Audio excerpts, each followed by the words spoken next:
of invite you to give us your comments. The hashtag is The Explainer at Citizen TV Kenya. If you'd like to send us a text message, the number is 22422. Madam President, thank you for being with us on The Explainer tonight. Thank you for having me. Let's begin with, latest events.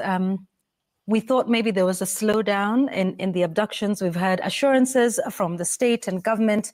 And just when we thought things were over or slowing down, then we saw the abduction of activist and businessman Mwabili Magodi in Tanzania again, and his release about 4 or 5 days later. Well, what's your reaction to this latest incident?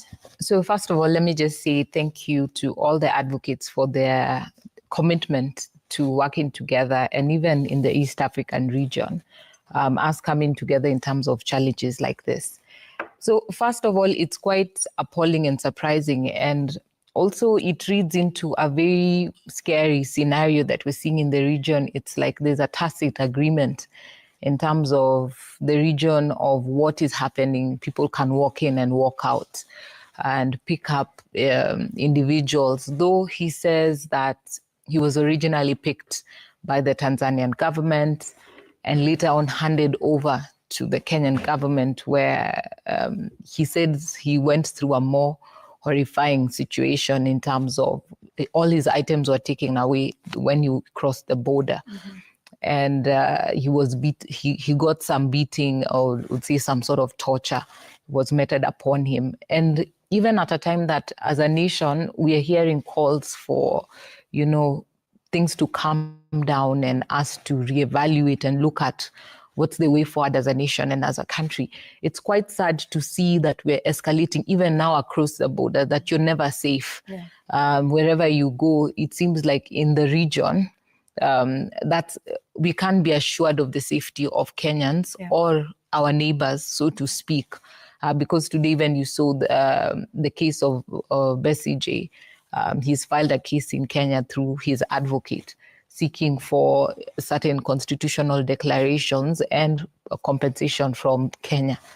And so it's, it gets to a space that we have to agree as a nation where people will be able to express themselves. If we say the streets are not safe, people should not go to the streets, then where do you expect Kenyans to be able to articulate, to share, to be able to raise their concerns, and how will you expect them to engage with the government of the day? Because we demand that abductions must come to an end in our country. We are coming to a stage in our constitution that we should be getting some level of maturity as a nation and a country.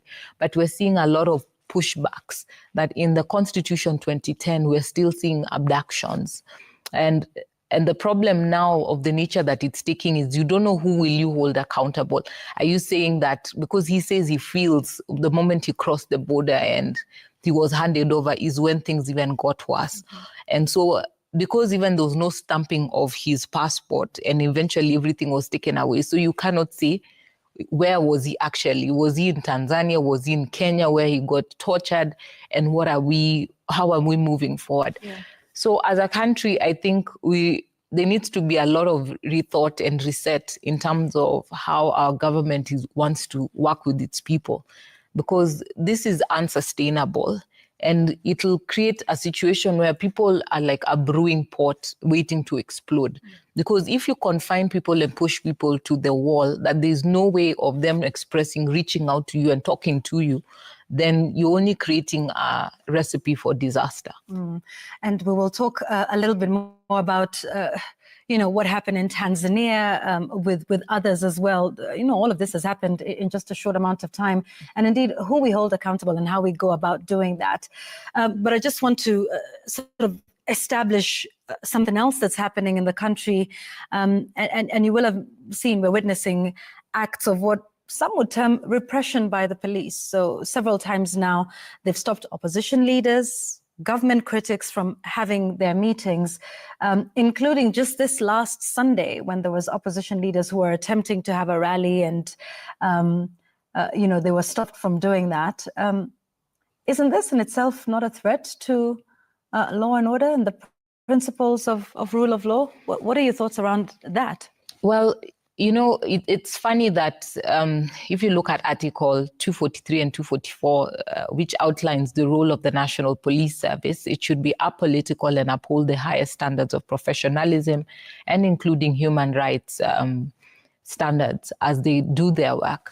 Well, and yet we're seeing what we would ordinarily see in a repressive system of government, where the police will determine whether you want to assemble or not, yet the plain requirement is that you give a notification that you want to meet at this place at this time.